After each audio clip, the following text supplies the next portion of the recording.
した記憶の残像に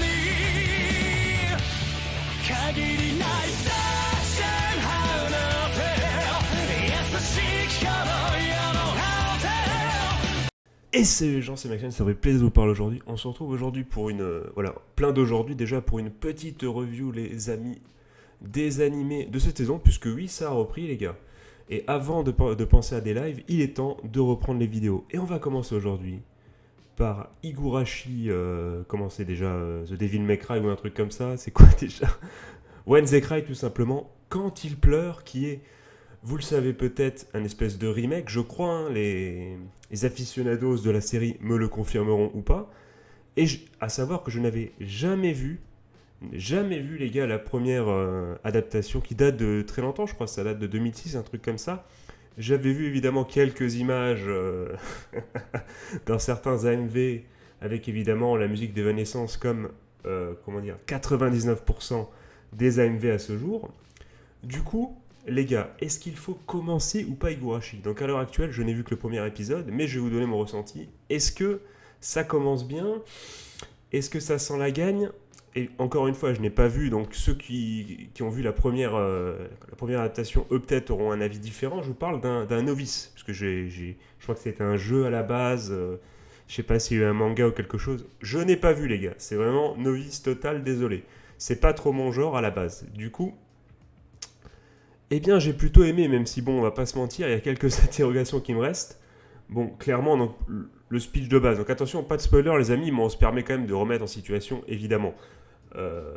Donc du coup c'est un jeune garçon d'un âge à peu près indéterminé, mais je dirais 14 ans peut-être, quelque chose comme ça, qui emménage dans une petite ville tout simplement, une espèce de, je sais pas, une ville de campagne, et qui pendant les 3/4 de l'épisode en fait c'est très simple, c'est le calme, c'est la campagne, on y croise du coup plusieurs personnages féminins du coup, d'âge qui semblerait-il diverses, c'est d'âge assez diverses, même si, bon, je crois qu'ils sont dans le même club. J'ai pas très bien compris cette histoire de classe, qui se voit souvent, mais bon, on remarque quand même un certain différence d'âge. Ils rentrent dans une classe où il y a des gosses. Je sais pas si c'est parce qu'ils sont à la campagne et du coup il y a qu'une seule classe parce qu'ils sont pas beaucoup, ou si c'est juste qu'ils se retrouvent pour former le même club, parce qu'ils font partie du même club. Donc bon, t'as le jeune garçon qui est entouré d'une ribambelle entre guillemets de personnages féminins. Je ne sais pas s'il y en a d'autres qui vont apparaître. En tout cas, au début, ils sont le mec plus quatre autres jeunes filles. Et du coup, effectivement, on se dit bien parce que bon, effectivement, quand on attend, comme dans un film d'horreur, on sait qu'il va se passer quelque chose.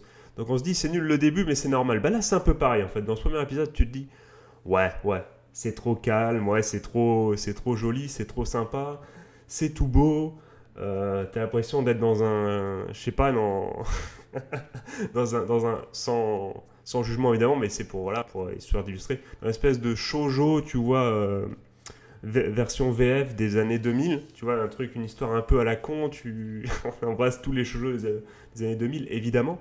Tu te dis mais c'est un peu nul, qu'est-ce qui se passe là, et au fur et à mesure tu le remarques avec je sais pas si ça dit la colographie, je sais pas, le fait que ça change de couleur, je ne sais pas. En tout cas, on va dire, parce que on va dire que les paysages sont plutôt au début lumineux, on va pas se mentir, ils sont très très lumineux, et au fur et à mesure la nuit apparaît, c'est plus sombre, la musique s'emballe, finalement tous les attraits un peu des films d'horreur entre guillemets, même si bon je suis pas très fan des films d'horreur, mais j'ai cru reconnaître ces codes, et là tu te dis là on commence à, voilà, là il va y avoir embrouille, qu'est-ce qui se passe, en plus c'est super glauque parce que des personnages tirés par les cheveux, enfin gentils, enfin c'est tout censé être trop mignon, tu te dis ouais, c'est pas il y a une couille, et effectivement quand tu apprends après cette histoire de barrage, tu te dis ouais, il y a eu quelque chose. En plus la scène de départ que je vous spoil pas pour vous mettre dans l'ambiance, si vous voulez voir le premier épisode après, tu te dis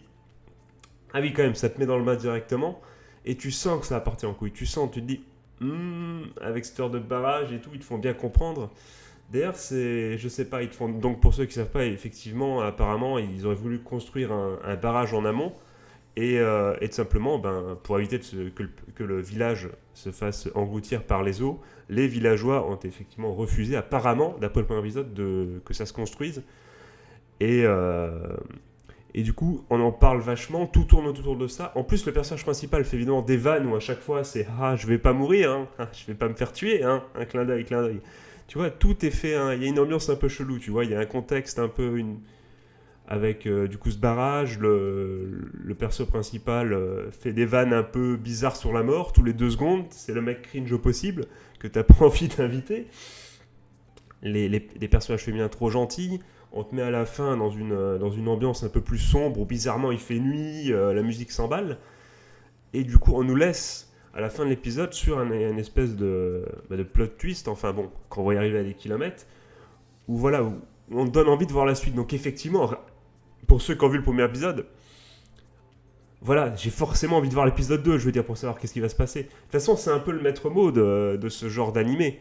C'est voilà, tout est calme, et enfin, je sais pas, peut-être que ça va être boucherie pendant tout un épisode, mais en tous les cas, même si c'est pas calme au début, ce qui est sûr, c'est qu'à la fin, tu vas avoir un gros climax pour te donner envie de voir la suite. Ça, c'est clair, net, précis. C'est le but de tous ces animés d'horreur un peu gore et compagnie. Donc, qu'est-ce que j'en ai pensé? Moi, pas fan, bah je vous l'ai dit, mais qu'est-ce que j'en ai pensé? Est-ce que je vais voir la suite? Oui, effectivement. Est-ce que je vais suivre cet animé? Écoutez, je pense bien, parce qu'il s'agit quand même d'un...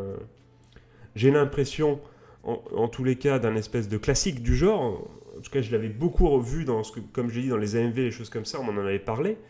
Donc, c'est l'occasion.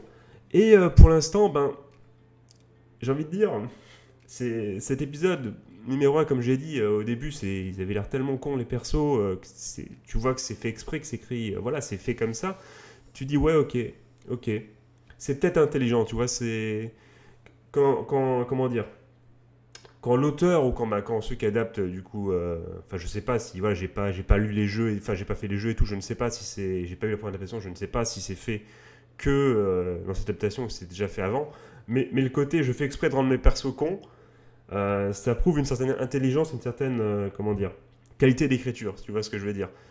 Je veux dire, quand les persos sont exprès caricaturaux, ça veut dire au moins que voilà, que c'est pas un débile, un gosse de 5 ans qui a écrit le script. Ça peut être nul, hein. Le mec peut péter plus haut que son cul, et finalement ça peut peut-être être un gros flanc qui va redescendre, parce qu'évidemment les flancs redescendent. Hein. Pourquoi cette métaphore, je sais pas. Tu vois, ça prouve, enfin pour moi, dans tous les cas, ça prouve une certaine faculté d'écriture, et ça promet quelque chose de sympa. Après, est-ce que ce sera l'animé de la saison? Je ne sais pas. En tous les cas, moi personnellement, ça m'attire bien et j'ai envie de voir la suite. Voilà. Donc vous les amis, du coup, qu'est-ce que vous en pensez? Est-ce que vous êtes fan déjà de ce genre d'animé de type horror gore? Moi, je vous avoue qu'à la base, à part Elfen Lied, pour ceux qui ne connaissent pas, foncez-y. Pour ceux qui connaissent, vous voyez très bien de quoi je parle. Voilà, je suis pas trop habitué à ce genre de choses. D'ailleurs, je crois d'ailleurs que Higurashi était dans les trucs à conseiller après que j'ai vu Elfen Lied, mais je n'avais pas lancé le truc évidemment, puisqu'à l'époque j'étais plus jeune et beaucoup plus, comme dire les vieux pétochards, quoi. Même pas, c'est juste que bon, voilà, vous savez, on est à la recherche de la waifu, on n'a pas envie que les waifus se butent entre elles et butent le perso, tu vois, de base. Mais ça peut être sympa, en tout cas j'ai pris un vrai plaisir les gars à voir ce premier épisode, ça s'est passé super vite, t'es pris, enfin bon, je sais pas si vous, voilà, est-ce que vous arrivez à dormir par exemple après? Je sais que moi, il n'y a pas de souci, tant que c'est pas du réel, tu vois, quand c'est l'histoire un peu réelle, un peu sombre, un peu dégueulasse, comme quand on enferme une jeune fille dans une cave, des trucs comme ça. Et j'avais vu un truc où on te montre même la photo où l'autre, du coup, la fille, elle la pose sur les os et compagnie. Là, ouais, là, tu vois, là, tu dors mal. Tu dis, ah ouais, qu'est-ce qui va se passer? Bon, là, par contre, comme c'est un animé, enfin quand j'avais vu Elfen Lied, bon, je vais me dire Elfen Lied c'est pas l'horreur, c'est plutôt du gore à outrance. Voilà, quand j'ai vu le climax de fin du premier épisode, j'ai bien dormi, il n'y a pas de souci, ça m'est sorti de la tête. D'ailleurs, j'ai regardé un épisode d'un autre animé tout de suite après. D'ailleurs, je vais vous faire le radio animé de ce pas, les amis. Du coup, voilà, dites-moi ce que vous en pensez dans les coms. Est-ce que vous allez continuer? Est-ce que vous avez essayé? Est-ce que vous avez arrêté? Ceux qui ont vu du coup la première adaptation, est-ce que vous avez trouvé le remake, est-ce que vous le trouvez prometteur entre guillemets? N'hésitez pas à me le dire dans les coms. En tous les cas, moi les amis, je vous souhaite de passer une bonne journée, une bonne fin de soirée, un joyeux Noël, c'est le jour de Noël, je vous fais des gros bisous. Voilà, des bisous évidemment dans le respect des gestes barrières. Effectivement, ne n'oublions jamais, de toute façon on n'est pas prêt de pouvoir l'oublier je pense. C'est le petit couture à la fin de la vidéo qui est stylé. Non, mais dans tous les cas, ouais, ça fait un peu, ça fait quand même du bien de varier quand même un peu les plaisirs, tu vois, de changer un peu des animés de sport, des animés de school life et tout.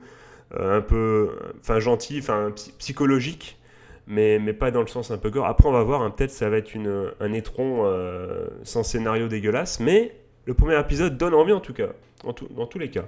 Allez les gars, je vous fais des gros bisous. Je vérifie que j'enregistrais seulement maintenant, parce que bon, si ça se trouve, voilà quoi, ça servit à rien. Non, ça effectivement, je vous fais des gros bisous. C'était Maxiane. Tchuss. Et la vidéo fait 10 minutes. Ah, si je monétisais ça, je serais tellement heureux. Allez, ciao, ciao les gars.